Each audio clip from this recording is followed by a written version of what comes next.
Hello, everybody. You all set?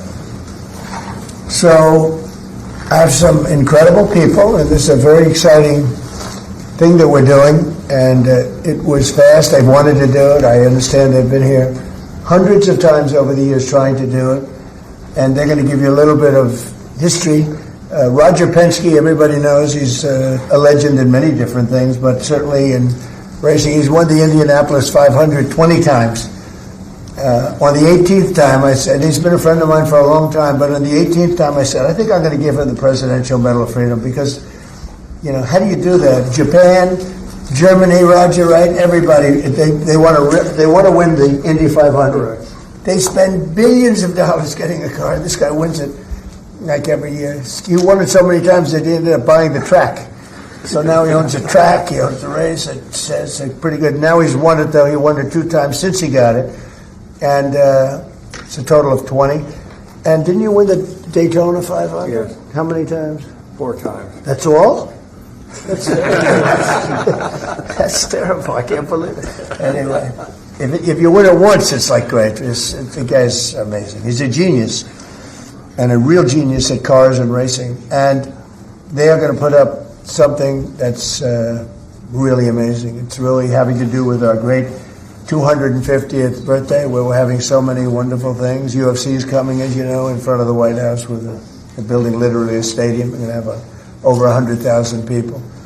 And this is going to have a lot of people. I won't even say how many people because I think it can set a record for racing.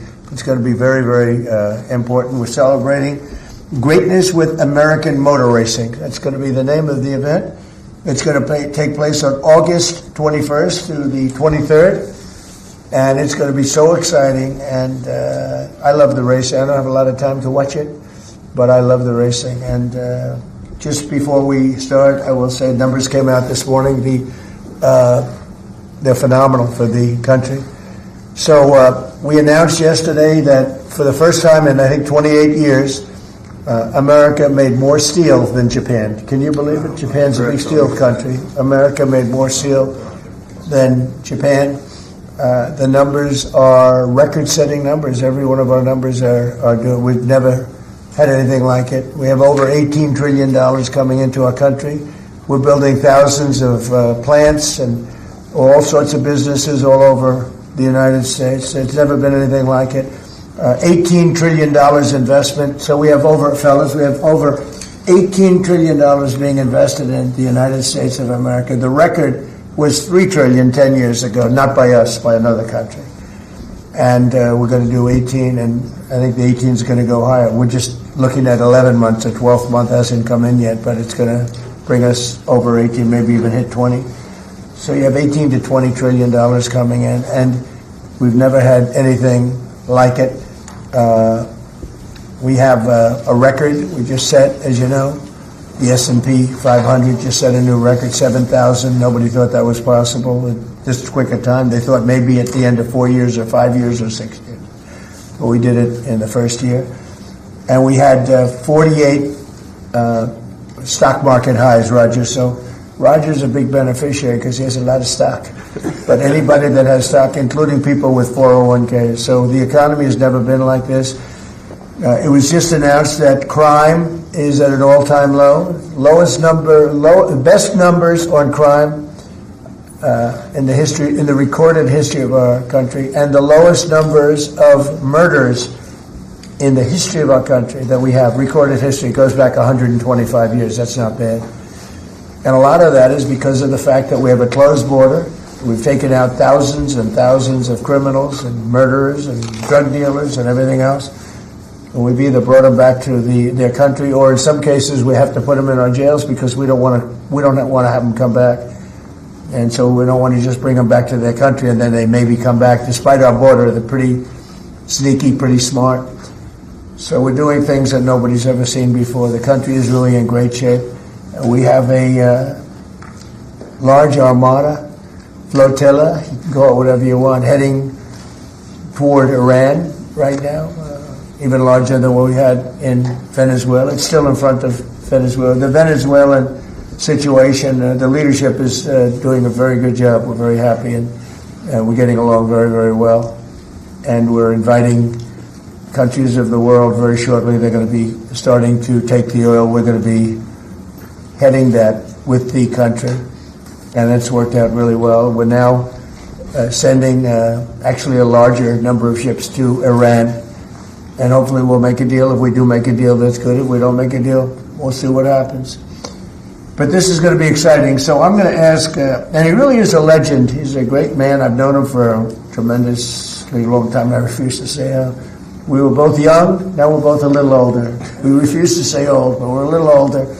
But Roger Penske is the chairman, as you know, of Penske Corporation. He's got everything you can imagine, mostly, I think, to do with automotive.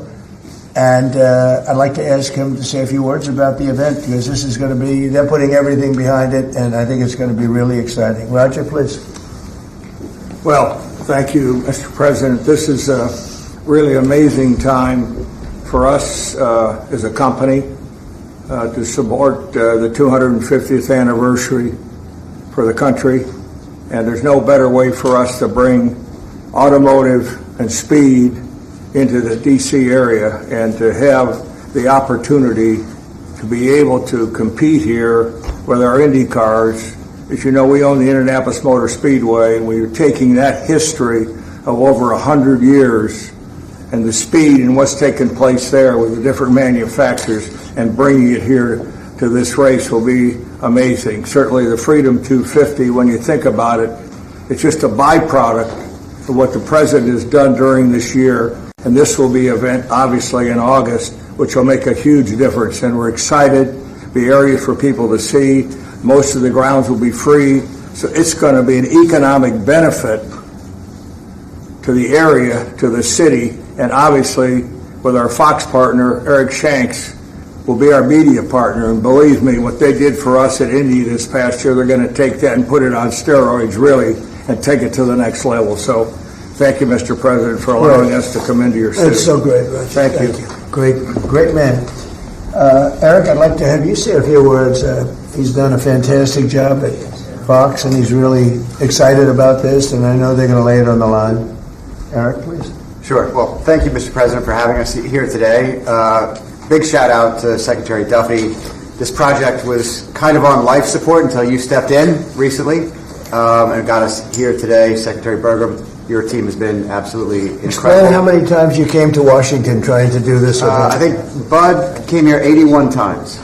81 meetings I had in Capitol Meeting Hill. with senators, meeting with people at the Capitol. And they all wanted it. Everybody wanted it, but they couldn't figure it out. It was crazy. 80 some odd times. That's pretty amazing. So go ahead, please. Well, it's a real honor to be a partner with Roger and IndyCar. And at Fox Sports, we do the biggest events in sports. This year we have the FIFA World Cup that we'll be celebrating here as well. And then dovetailing right after that, to be able to celebrate America's birthday on Fox is an absolutely incredible honor. And everyone at Fox Sports can't wait to see exactly how this is going to unfold and bring it to life. So, Mr. President, thank you again for signing this today. And the big thing, it's August 21st through the 23rd, and I believe the race is on the 23rd, right? Yes. That's going to be incredible. They're going to have practice sessions. It's going to be just a very exciting period, I think, for Washington. If I could, I'd like to ask Sean Duffy, the Secretary of Transportation, who's terrific and doing a great job. Much more important than Sean is we have Rachel Campos Duffy here, and she's one of the greatest people I know and one of the greatest people on television. So most of you know her, but I don't think we'll have her speak about the race because she knows less about it than anybody up here. But she is fantastic. Sean, please. So the president gave us all a directive, which I'm grateful for. We're going to celebrate America's 250th birthday, and he asked all of us to think outside the box. How do we make this historic and cool, and let's all do this together? And he loves the country and loves the birthday, and so we at DOT were working on this concept. We didn't know at the same time Penske was working on the same project too. And so we've come together, and Doug has been a wonderful partner. But to think 190 miles an hour down Pennsylvania Avenue, this is going to be wild. The last time we had a race in the capital city, Bud, was when? 1801, Thomas Jefferson with a horse race. A horse race in 1801, Mr. President. Now we're going to do a real race. That's so good. That's such a good. So, listen, this doesn't happen. You know, we just don't come in and ask the president to sign. There's a lot of work that goes into this, as you can tell. Bud and my chief of staff, Pete, all had a lot of meetings on the Hill. We couldn't be more excited about this. Again, I'm going to repeat, this is free for the American people to come to your nation's capital and see a great road race. Freedom, America, speed, and road racing. It doesn't get more American than that, Mr. President. So thank you for signing this, and thanks for all your support. You are fantastic, and what a job you've done. They put it together very quickly. They've been coming here for years, and everybody wanted it. You know, every senator wants it, every Congress, everybody wants it, but they don't get things done. Only Mr. President. Trump gets things done. We didn't have 89 meetings. We had maybe a half a meeting. I think this is probably about a half a meeting. I'd like to thank Pete Meacham for the great job you've done representing us, and Luke Bunting. These are two young people that work with us, and they've really been fantastic. I'd like to ask Doug Burgum to say a few words. He's very much involved through his position of interior, because a lot of the space is interior. He sort of has, I think he's the largest landlord anywhere in the world by far. So Doug, could you say a few words, please? Yeah, absolutely. Thank you, Mr. President. This birthday that's coming up, the 250th anniversary of America, Freedom 250, is the most monumental birthday maybe of any country ever in the history of the world. And President Trump, with his directive to celebrate this thing, we've got what's more American than race car driving?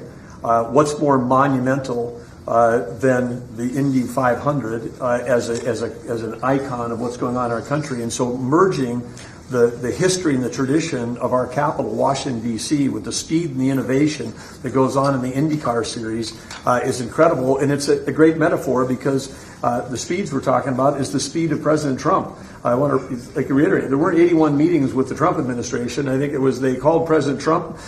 He got Sean and I going, and that was like from Saturday till now, we have a race. 1 week. 1 week we have a race, as opposed to like 4 months of talking. So I think there's also a metaphor here about President Trump, who's an incredible sportsman. He's an athlete himself, but he loves sports. And so whether it's soccer, UFC, the football draft, NFL football draft coming, IndyCar, and all the teams that he hosts here. I mean, to any American who loves sports, you ought to love this president, because he's bringing professional sports to our capital. And again, August 21st to 23rd, you talk about the economic impact. By the time all these reporters get done telling the story, there's not going to be a hotel room available in this city on that weekend, because everybody's going to want to be here. Right. People that maybe have wanted to see an IndyCar race their whole life are now going to have an opportunity to come to their capital, celebrate 250, and see an IndyCar race for free.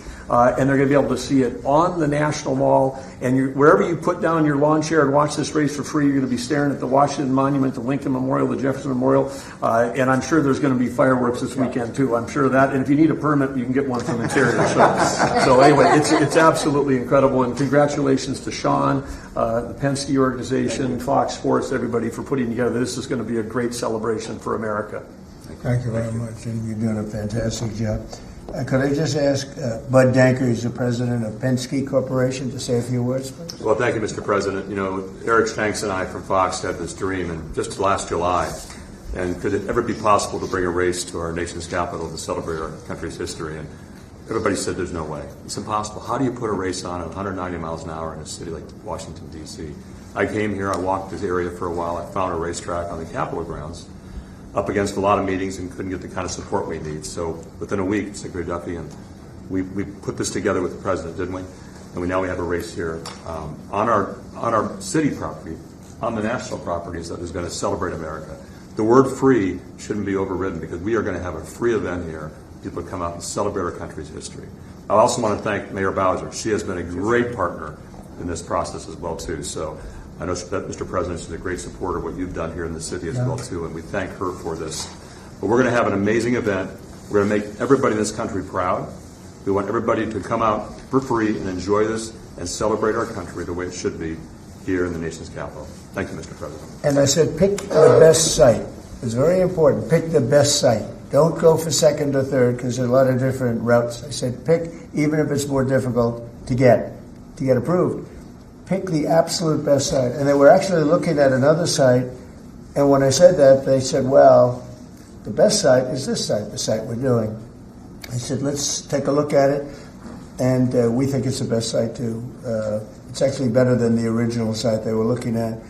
But if we're going to do it, we want to do it right. So this is going to be something in terms of the road width, the crowds, and everything else that we can all. The best site, one of the best sites I've ever seen, actually, and it'll be beautiful. So I'm going to sign this, and if you have any questions on this subject, that'd be great. We just named a new Fed chairman today. You know that? He's a central casting. He's like Roger Penske, central casting.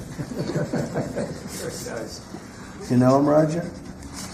Very good guy. Roger, no auto pen. I didn't use an auto pen. Here, Roger, take that. I will. Here, Thank you. Oh, that's great. here you go, my man. I don't want to sign each letter. You know, they sign each letter. They hand pens. I used to watch these presidents. One letter. You got to see what it looks like at the end. Never looks too good. Here, Rachel, take that. For your team. Thank you. Congratulations. This is really exciting. Thank you.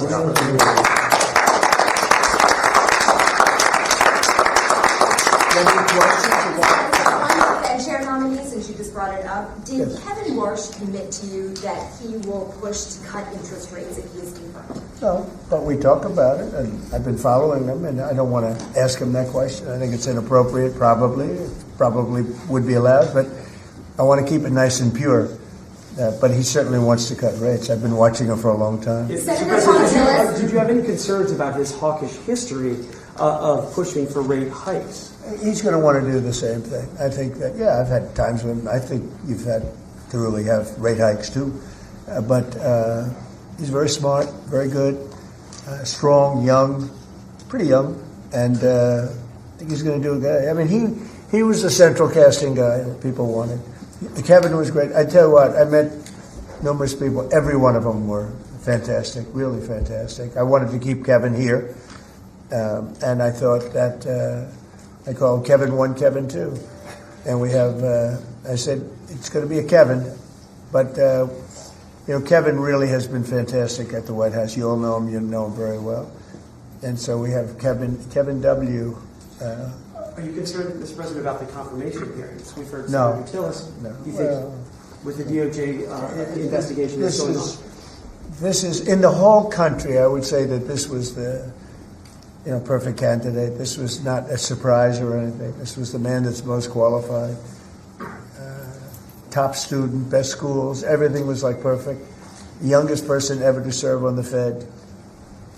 Got the whole package. Looks don't mean anything, but he's got the look, right? Roger, looks don't mean anything, but if they have the look, it's okay. But he's got the whole package, and I think he's going to do a great job, and he loves the country.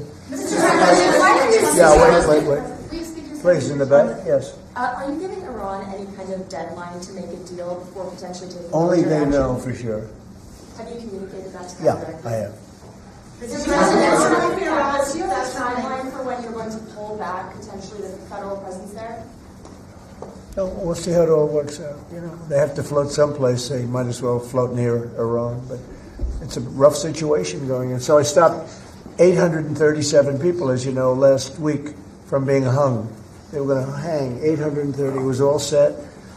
And I mean, I'm looking at the people behind me. They're saying, "What kind of racing's a lot nicer than that?" They were going to hang 837 people, and I told them, if you do it, you're going to pay a price like nobody's ever paid before. They pulled back. I appreciated that. But a lot of people are being killed, so we'll see what happens. I can say this, they do want to make a deal. Mr. President, Virginia, actually, Virginia flipped the governors there, and now they're looking at 50 proposals to increase taxes.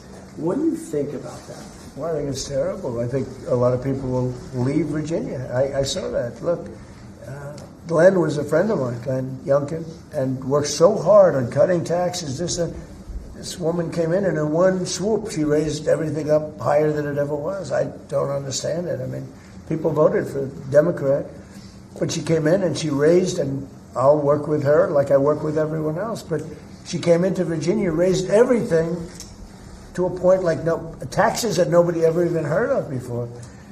And I don't understand. How do people get elected with this kind of philosophy? This is only in the very modern age. You know, I grew up and I've always heard politicians will cut taxes, will cut. Everybody screaming, we're going to cut taxes. I cut taxes.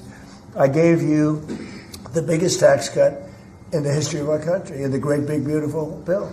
No tax on tips, no tax on Social Security, no tax on overtime. Interest deductions, Roger, when somebody buys a car, they can deduct the interest if they borrow money. That's the biggest thing in terms of the car business, right? American-made ones. Correct. So we have, you know, I give tax cuts and they give tax increases. I don't know how they get elected. They get elected because they cheat. You want to know the truth? If they didn't cheat, they'd have no chance. They have horrible policy. Transgender for everyone. They have the little thing about open borders so that the world's prison population and mental hospitals can be emptied into our country. It's just a crazy... Men playing in women's sports. Roger, are you a fan of men playing in women's sports? Only as a bettor. You'd like to bet. You're not a big fan. I don't think so. I don't want to get him in trouble, but I think he joins in 99% of. They say it's an 80-20 issue. I think it's maybe 99. 99-1. Mr. President, why are you suing your administration and the IRS? Why are you suing? Who are you with? I'm with ABC News. You're a loud person. Very loud. Let somebody else have a chance. Can you answer the Wait a question? minute. Why are you suing IRS? ABC fake news. You're suing. Go ahead. I didn't Can call answer- on you. Go ahead, please. Go ahead. Go ahead. Yeah. Do you think the upcoming ABC, talks, by the way, is truly one of the worst. Go do you ahead. think the upcoming talks between Russia and Ukraine stand a chance without Yeah. U.S. envoy Witkoff and Jared Kushner there? I think they stand a chance. We've been trying. I've ended 8 wars. All of them I thought were going to be maybe tougher than this one. But Zelensky and Putin hate each other, and it makes it very difficult. But I think we're getting very close to getting a settlement. Hundreds of thousands of people, mostly soldiers, have been killed. Last week they lost 29,000 people. Last month they lost 29,000 soldiers. Can you believe that, fellas?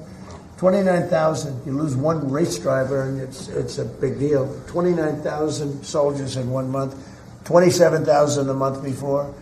I think that we have a good chance of getting it settled. Yeah, ma'am. Please. Mr. President, on the Warsh nomination, what is your strategy for getting past the hold that Senator Tillis has on this process? He said he won't allow. Well, that's that kind of thinking is why he's no longer a senator. You know, he's going to be out of office. It's too bad. I always liked Senator Tillis actually, but he did some things that were not smart. And whatever. I mean, if he doesn't approve, we'll just have to wait till somebody comes in that will approve it, right? So that's it. But I saw that. He wants to be an obstructionist. But we have a lot of obstructionists. I've had a lot, and we've created the best presidency maybe ever. Yeah. If Iran doesn't make a deal, is your plan to replicate there what you just did in Venezuela? I don't want to say that. I don't want to talk about anything having to do with what I'm doing militarily. But we have a tremendously powerful fleet there. We have the most powerful ships in the world. We have the most powerful military by far in the world. We showed that on numerous occasions. I mean, I rebuilt the military in my term. If I didn't I wouldn't, I think, be able to say that. But I rebuilt the military, the entire United States military in my first term. And now we're building it bigger, better, stronger than ever before. I'm adding to it. We're adding something called a battleship. You would find this interesting. You know the old-fashioned, beautiful battleships? And we're adding up to 25 of them. Each battleship is 100 times more powerful than the battleships of the 1940s, those big, powerful ones with the guns, because of what the ships carry. But we're going to build 10. And then we'll see how we like them, and we're going to go and do another 15 after that. Could be up to 25 battleships, 100 times more powerful. Can you imagine that? And it's peace through strength. We don't want to use them, but if we have to use them, we will. Mr. President, On the Fed, should the DOJ continue with its investigation into Jay Powell? That seems to be a sticking point for Senator Tillis. Well, he's got a building that, I build buildings, and I build them under budget, ahead of schedule. I build them, but they're within reason always. And this is a small little complex that's costing Billions of dollars. Most expensive job per square foot ever built. And it's a little complex. It's a little Fed complex. I built the hotel on Pennsylvania Avenue, and I built it for around $200 million. And it's bigger than that. They're spending many times that amount to do a renovation of a building. I've heard numbers as high as $4 billion. $4 billion to build a building. I could have renovated that building and fixed it up, made it beautiful for $25 million. They're going to spend close to $4 billion on it. So it's either gross incompetence or it's theft. Somebody's making money because you can't spend. It's more per square, and you have half a building there. You know, you have the structure, you have the exterior skin that they're not changing much. They're building a building and they're spending almost, I mean, I'm hearing numbers of between $3 and $4 billion. It's the most expensive structure ever built per square foot. So he's either incompetent or he or somebody is a crook. And we'll find out. Mr. President, Do you think on Minneapolis, on Minneapolis, Governor Tim Walz recently likened the conflict on the ground to Fort Sumter, sort of implying that this is the beginning of a civil war. Do you agree with that characterization? Do you feel like there's a civil war brewing in Minneapolis? Well, does he know what Fort Sumter was, or do you think somebody wrote it out for him? No, this is, I was elected on law and order. I was elected on a strong border. We had a border that allowed 25 million people to come in. Many were murderers. They murdered people. We had 11,888 murderers. We had prisons, including Venezuela, but Venezuela opened its prisons. So did the Congo. The Congo in Africa opened its prisons and dumped people into our country. Many countries did that. I would have done that if I were leading a country. I would have dumped the prisoners into our country. We had open borders. We had all these things. I was elected on law and order. I was elected on the economy. I was elected on a lot of reasons. Because when I took over, we inherited a mess. Prices were too high. Inflation was the highest it was in 48 years. I say ever, but the media always corrects me by saying it's only 48 years. I think 48 years almost sounds worse. But when I was elected to do a job. And one of the big things I was elected to do is law and order. We now have the lowest crime rate in the history of our country. We have the lowest murder rate in the history of our country. We have Washington, D.C., which was a dangerous place to walk, is now a totally safe city. You can walk with your husband or your wife, or you can walk with your children right down the middle of the city. Nothing's going to happen. We did a great job. We had the National Guard. We have soldiers. We have people that nobody's going to mess with. And we've taken out, remember, it's not just that. In Washington, we've removed over 2,000 criminals. And, you know, if you look at the numbers, a very small percentage of your population, 2%, 3% of your population causes 90% of the crime. So when you move a small, it's amazing how that works. But the criminals go over and over and over again. So 2 to 3% of your population can cause over 90% of your crime. So it's not that complex. We moved 2,000 people out of Washington. We brought them back to their countries where they came from. They came through open borders by Sleepy Joe Biden. And I will tell you, Washington is safe. If you look at New Orleans, as you know, we went there about 4 weeks ago. I was with the mayor of New Orleans last night. He was at the premiere, and she was at the premiere. She was great. I believe she's a Democrat. She came over. She thanked me so much. She said crime is down more than 50% in just a few weeks. And you couldn't even walk down the street in New Orleans. It's so bad. And now they let us in there, and she is thanking me so much, so profusely. She was great last night. I'd do that if I were a Democrat. I'd say call Trump in, let them do what they do. But we remove people, criminals, from the cities, and they become safe cities. If you look at Minnesota, Minneapolis, we have crime down there because we took out thousands of people, despite all the mess and everything else. But do these people really want to have rapists? Do they really want to have drug dealers and people from prisons and murderers? Do they really want to have them in the community? You know, it's really insurrectionists and agitators, and they're paid. And you can tell a lot of reasons. Number one, they're professionals, you know, with their mouth. But they're also, you look at the signs. The signs are all professionally made. They have signs that are gorgeous. In fact, I want to get the sign because I need a lot of signs for different things, and I want to find out whoever does this signs, they do a beautiful job. You know, everybody has this beautiful sign with brand new wood. It's like leather panels. They have a leather handle on the bottom. These are not people these are people that are handed signs, and we know pretty much, we're getting very close to it, but we know pretty much who's funding this stuff. These are paid insurrectionists, paid troublemakers. But I was elected by a landslide. I won every swing state. I won the popular vote by a lot. I won everything. And I was elected by a landslide on law and order and on strong borders. We had a border that was so bad, so open, where 25 million people came in over a period of 4 years, and now nobody comes in. Nobody even tries to come in. And I can only say, I think we'll say it very plainly, elections have consequences. The people want law and order. And we have a silent majority. You know, we have a silent majority of people. They don't go and riot and everything else, but they like what we're doing. They like having a safe city. I get calls every single day. Every person I see working in the White House, people I don't know, many people work here, and they say, I'd like to thank you, sir. Why? You've made Washington so great. We walk to work. They walk to work. You people know it very well. You walk to work now. You used to take an Uber or a taxi or something, and you even felt like in danger there. Every person in this building, I mean, virtually every time I see somebody, they thank me. Because a year and a half ago, they lived in hell, and now they can walk to work, and they're totally safe. Nothing's going to happen. And if anything did happen, the person that did it would be living in hell for a long period of time. Thank you very much, everybody.